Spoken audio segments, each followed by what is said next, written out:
moi personnellement je pensais qu'ils étaient tous d'accord pour m'accueillir, ce que je pense n'était peut-être pas le cas vu ce qui s'est passé après.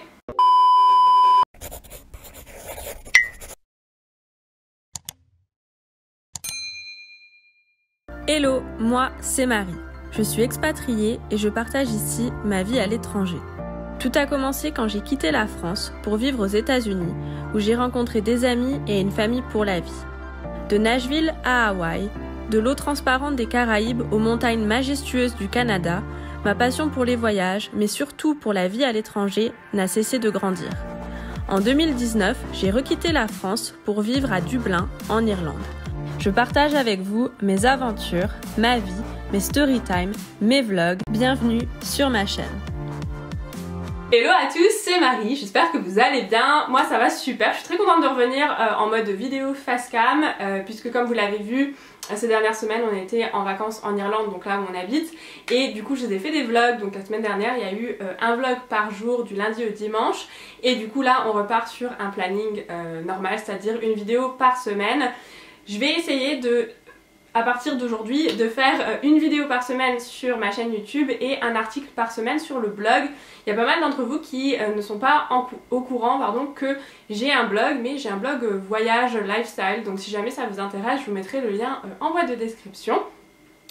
Du coup aujourd'hui on se retrouve pour une nouvelle vidéo sur les États-Unis. Je me suis dit que comme on est en période de rentrée, c'est la période aussi où les étudiants d'échange partent aux États-Unis et arrivent dans leur famille d'accueil, et du coup je me suis dit que ça serait peut-être une bonne idée de vous raconter comment s'est passée la rencontre avec ma famille d'accueil américaine.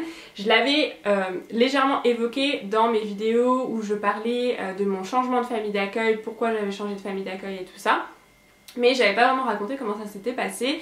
Et je sais que quand on part comme ça dans un autre pays pour un an, dans une famille qu'on connaît pas, ça peut être un peu stressant de pas connaître les gens chez qui on va habiter, avec qui on va vivre pendant un an. Du coup je me suis dit que ça serait sympa de vous partager mon expérience, sachant que en fait j'aurais dû dire les rencontres avec mes familles d'accueil, parce que si vous n'êtes pas au courant, j'ai eu une première famille d'accueil avec qui ça s'est pas très bien passé. Du coup j'ai changé et j'ai été habitée dans une autre famille d'accueil avec qui ça s'est très bien passé. Du coup, je vais vous raconter dans la vidéo d'aujourd'hui ma rencontre avec la première famille d'accueil, et dans la vidéo de samedi prochain, je vous raconterai ma rencontre avec ma deuxième famille d'accueil.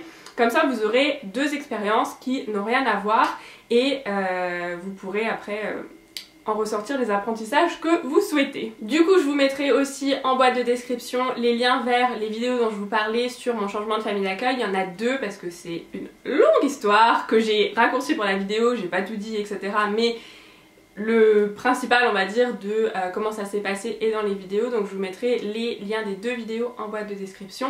Et sans plus attendre, avant qu'on commence la vidéo, je voudrais faire l'abonné du jour. J'aime bien les faire en début de vidéo parce que à la fin des fois j'oublie, donc vaut mieux que je m'en souvienne et que je les fasse au début de vidéo. Donc l'abonné du jour c'est Zélie qui m'a écrit: j'apprécie vraiment ta simplicité, douceur et authenticité. Ça ressort vraiment dans toutes tes vidéos, j'espère que tu as passé d'excellentes vacances et les paysages sont magnifiques. Alors merci beaucoup Zélie d'avoir pris le temps de m'écrire un commentaire aussi gentil. Ça fait vraiment plaisir de recevoir des choses comme ça. Croyez-moi qu'il y a des jours où je ne suis pas si douce et si gentille que ça. J'ai des mauvais jours comme tout le monde, mais voilà, je suis contente que ça c'était sous un des vlogs en Irlande, donc je suis contente que les vlogs vous aient plu et que c'est ce qui ressort des vidéos, parce que j'essaye le plus possible d'être comme ça. Personne n'est parfait, donc j'ai aussi mes mauvais jours, mais voilà. Merci beaucoup pour ton commentaire, merci beaucoup de faire partie de la famille sur YouTube. Et du coup cette fois vraiment, sans plus attendre, on passe à la vidéo. Alors la rencontre avec ma première famille d'accueil américaine s'est passée en fait en plusieurs étapes. La première étape c'était avant de partir, donc c'est l'organisme qui avait choisi la famille d'accueil. Moi j'étais au courant de qui ils étaient et ce qu'ils aimaient faire, leurs hobbies et tout ça, mais j'avais pas vraiment beaucoup plus d'informations. Du coup ce que la famille avait fait, c'est qu'elle m'avait envoyé un paquet chez moi en France, donc que j'avais reçu avant de partir aux États-Unis.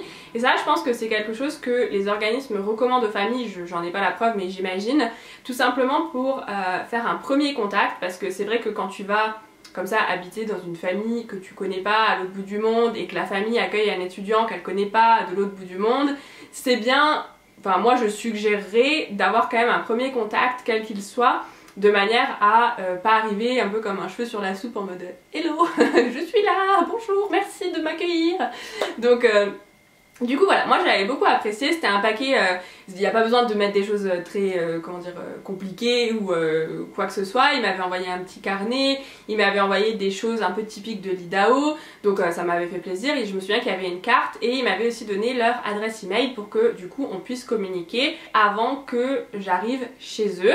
Donc je leur avais répondu par email et il me semble qu'on s'était échangé quelques emails, c'était pas tous les jours, toute la journée, mais quelques emails pour un petit peu, amorcer un peu la chose quoi. Donc ça c'était pour le premier contact. Ensuite le deuxième contact que j'ai eu avec eux avant d'arriver chez eux, en fait avant de les rencontrer, ça a été à l'aéroport en France. En fait ce qu'il faut savoir c'est que l'année où moi je suis partie, j'ai eu de la chance comme d'habitude, c'est l'année où il y a eu un énorme ouragan sur la côte Est. Et il faut savoir qu'avec WEP, on avait la possibilité, avant d'être dispatchés dans nos familles, de faire 3 jours à New York avec d'autres WEPiens, donc avec d'autres étudiants d'échange et l'organisme. Donc nous on avait pris ça parce que genre c'est trop cool, c'est le truc que tu fais une fois dans ta vie, tout le monde le fait pas, il n'y a pas d'obligation mais c'est une possibilité. Et donc en fait à cause de l'ouragan, tous les vols étaient annulés, voilà, pour pas vous mentir, tous les vols étaient annulés, on s'est pointé le matin à l'aéroport, il n'y avait aucun vol et du coup on s'est retrouvé un petit peu coincé et l'organisme en fait m'a laissé le choix. L'organisme m'a dit il y a deux possibilités, parce que moi je voulais partir en fait, je voulais pas attendre une autre semaine, je voulais partir, je voulais aller vivre mon expérience aux États-Unis, je pleurais à l'aéroport parce que j'étais dégoûtée de ne pas pouvoir partir.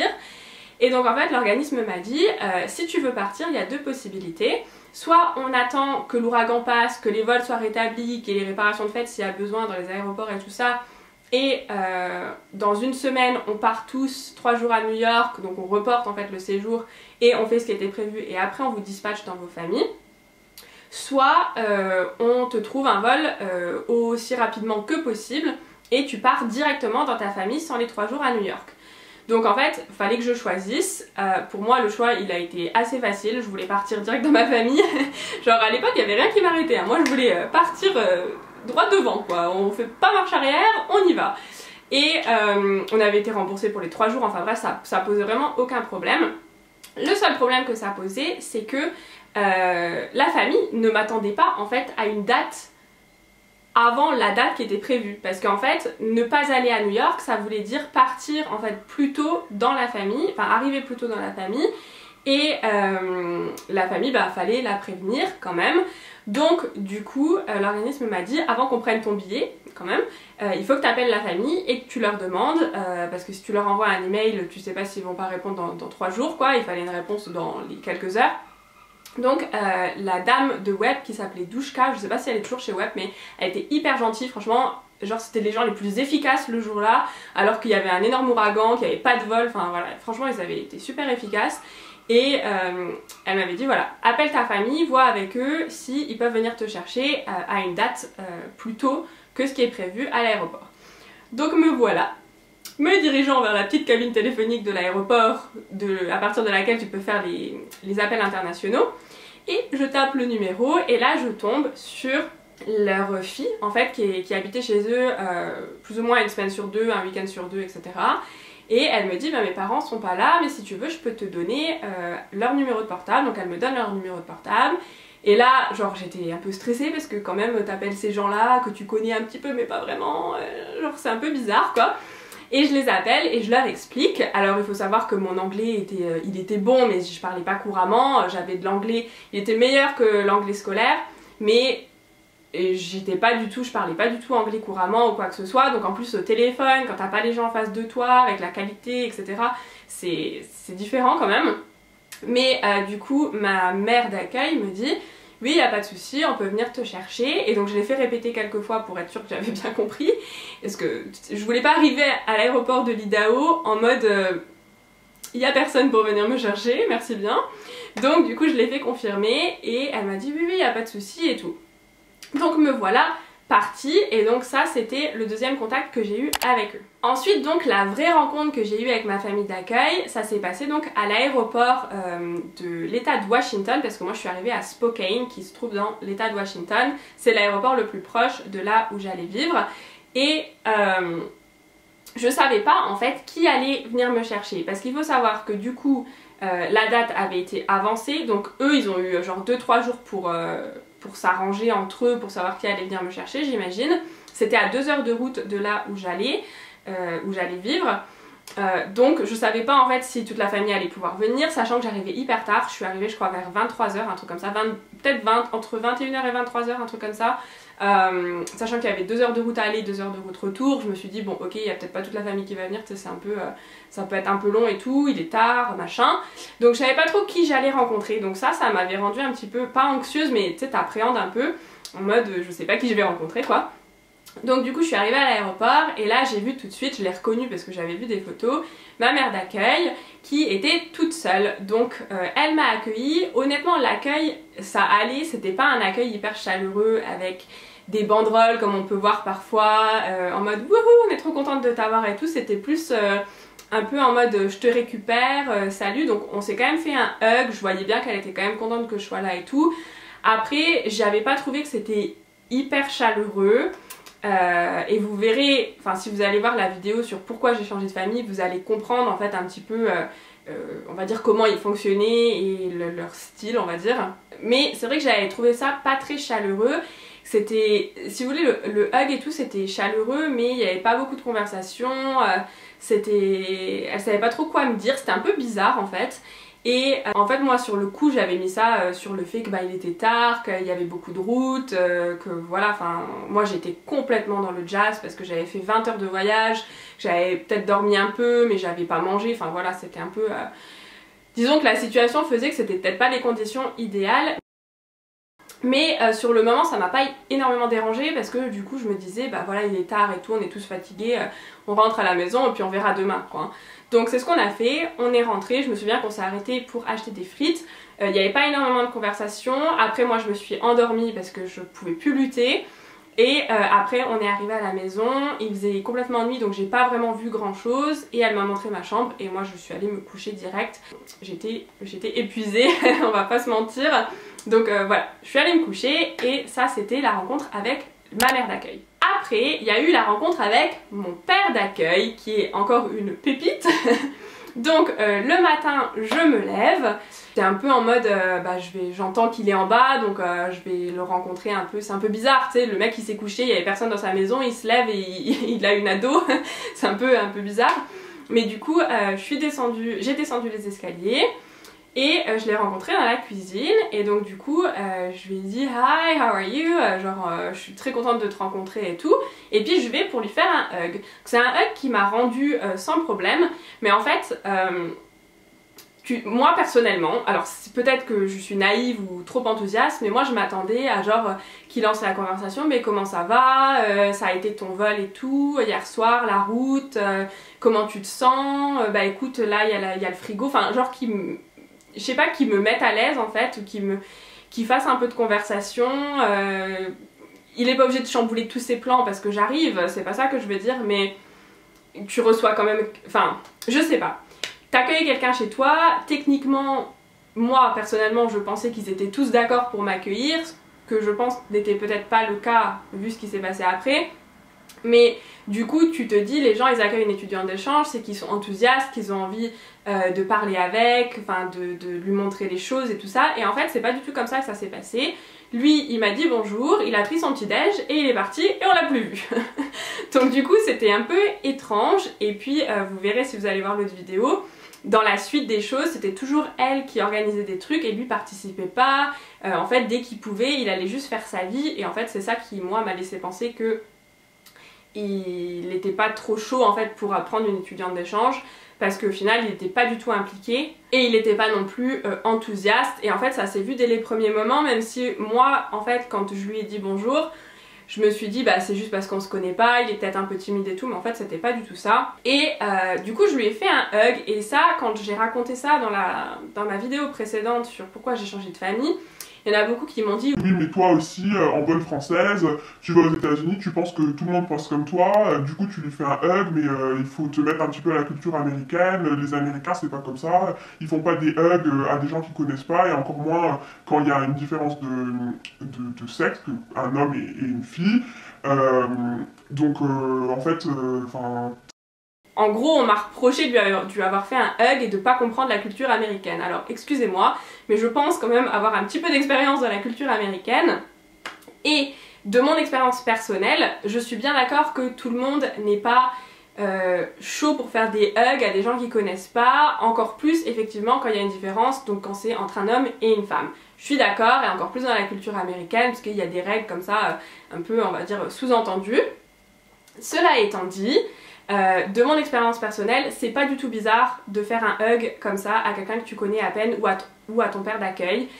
Il faut savoir que quand ma sœur est allée aux États-Unis dans sa famille d'accueil, elle faisait des hugs à la mère d'accueil, le père d'accueil lui faisait des hugs, c'était leur fille, genre il l'avait adoptée, enfin il l'avait pas adoptée mais c'était comme s'il l'avait adoptée. Ils lui faisaient des hugs quand ça allait pas, genre c'était normal. Quand nous on est venus, ils nous ont pris dans leurs bras aussi en mode on est trop content de vous rencontrer, c'était vraiment des gens avec humains, avec du cœur généreux, vraiment très contents de nous accueillir quand on est allé la voir. Donc là il n'y avait pas de problème de hug. Moi dans ma deuxième famille d'accueil il n'y a eu aucun problème de hug dès le début, ils m'ont accueilli comme leur fille, la mère, le père, ils m'ont tous pris dans leurs bras, individuellement et en groupe, enfin comme vous voulez, genre je faisais vraiment partie de la famille. Le père de famille me faisait des hugs comme il faisait des hugs à ses filles. Quand ça allait pas il me prenait dans ses bras en me disant t'inquiète pas ça va aller, quand ça allait bien il me disait oh je suis fière de toi, bravo, bien, enfin donc cette histoire de ne pas faire de hugs, c'est la culture américaine et tout ça, excusez-moi mais c'est du bullshit, hein. Ça dépend des gens et ça dépend surtout de l'implication, je pense. Je peux comprendre qu'il y ait des gens qui aiment pas les hugs, mais moi les signaux que j'avais eus c'est que ils étaient très contents, ils m'avaient dit qu'ils étaient très contents que je vienne habiter avec eux, donc dans les emails et tout ça. Quand je suis arrivée, la mère d'accueil m'a fait un vrai hug. Donc pour moi c'était ok de faire un hug et d'ailleurs il me l'a rendu, donc c'est que c'était pas si bizarre que ça pour lui. Ce que je veux dire par rapport à cette histoire de hug, c'est pas tellement sur le hug en soi, mais c'est sur le fait que en fait il me l'a rendu et après il s'est cassé en mode en fait tu m'intéresses pas quoi, moi je vais faire ma vie, t'es là parce que en gros ma femme a voulu que tu sois là mais c'est tout. Donc c'était plus ça, le côté froid, distant, il n'y avait pas de conversation, pas d'échange, c'était plus ça. Tout ça pour vous dire que tout le monde est différent et que c'est pas juste parce que c'est des Américains que d'un coup ils aiment pas les hugs. Moi c'est pas du tout l'expérience que j'ai eue, bien au contraire. Donc voilà, donc ça c'était ma vraie rencontre en fait avec eux. Et la rencontre avec le père était donc assez distante, comme je vous disais. Après il est parti, il a fait sa vie et c'était comme ça tous les jours. Donc voilà, je vous raconte tout ça en détail, enfin toute la suite en détail dans la vidéo que je vous mettrai en boîte de description. Mais du coup voilà pour ma rencontre un peu moyenne, on va dire. C'était pas une rencontre horrible avec ma première famille d'accueil, mais disons qu'on est loin. Bah déjà on est loin de l'accueil que j'ai eu dans ma deuxième famille, mais on est aussi loin de l'accueil que tu te fais un peu dans ta tête. En mode bah, ils vont être hyper contents de m'accueillir, ils vont me montrer plein de trucs, ils vont me parler, ce qui en soi est pas non plus des attentes incroyables, hein. En tant qu'étudiant d'échange c'est un peu normal de t'attendre à ce que la famille s'intéresse à toi quand t'emménages chez eux et que toi tu t'intéresses à eux aussi. Mais du coup pour moi c'était pas le cas. Du coup cette rencontre j'étais un peu mitigée on va dire, et mon état d'esprit c'était ben c'est juste parce qu'en fait ils me connaissent pas. Et du coup avec le temps ça va s'arranger, on va devenir plus proches, ils vont me parler etc. Donc je vous laisserai aller voir l'autre vidéo mais vous allez voir que c'était pas le cas. Ce que je voudrais dire aussi c'est que ça s'est passé comme ça pour moi mais c'est pas forcément le cas dans toutes les familles. Il y a énormément de familles qui font pas genre des banderoles avec toute la famille en mode oh on est trop content de t'avoir, wouh wouh. Il y a plein de familles qui vont être un petit peu comme ça, peut-être un peu distantes parce qu'elles te connaissent pas, elles sont peut-être un peu timides, c'est la première fois qu'elles font l'expérience donc elles savent pas trop comment il faut agir parce que c'est nos parents pour une année mais c'est pas nos parents légaux donc ils sont pas vraiment là pour t'éduquer mais en même temps il faut que tu respectes leurs règles donc c'est quand même assez délicat. Je connais des gens qui eux sont arrivés dans des familles où c'était un petit peu distant au début et tout et en fait après ça s'est très bien passé donc je pense qu'il y a une différence entre leur façon d'être et puis cette timidité, appréhension des premiers moments on va dire.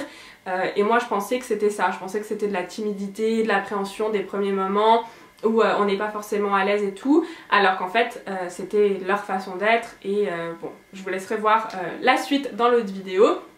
Mais du coup voilà, et du coup comme je le disais en début de vidéo, on va se retrouver la semaine prochaine pour la rencontre avec ma deuxième famille d'accueil américaine, où là je vais vous raconter une rencontre qui n'a rien à voir et que je vous souhaite à tous d'avoir parce que c'était vraiment le début d'une nouvelle famille pour la vie. Et du coup voilà, donc n'hésitez pas à aller voir la deuxième vidéo parce que sinon je pense que je vais peut-être vous faire plus peur avec cette vidéo que vous rassurer.